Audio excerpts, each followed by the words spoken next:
Azərbaycan Dövlət Su Ehtiyatları Agentliyi tərəfindən Tovuz rayonu Cəlilli kəndində içməli su layihəsinin açılış mərasimi təşkil olunub.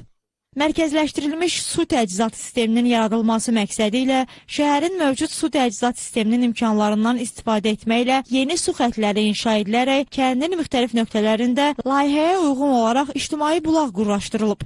Tovuz rayonu Cəlilli kəndində yeni içməli su təchizatının qurulması məqsədi ilə Tovuz şəhərinin içməli su şəbəkəsindən yararlanaraq kənd ərazisində 8 metr uzunluqda boru xətləri inşa olunmuşdur. Layihə çərçivəsində kəndin müxtəlif nöqtələrində 27 ədəd ictimai bulaq layihəsi quraşdırılmışdır. Ümumilikdə Tovuz rayonu Cəlilli kəndi bu layihədən 2275 nəfər yararlanmışdır.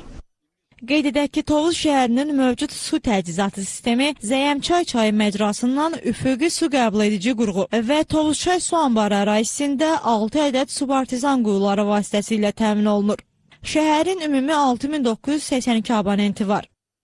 Ümumi su şəbəkəsinin uzunluğu 186 km, magistral su kəmərinin uzunluğu 39 km, kanalizasiya şəbəkəsinin uzunluğu isə 137 km təşkil edir.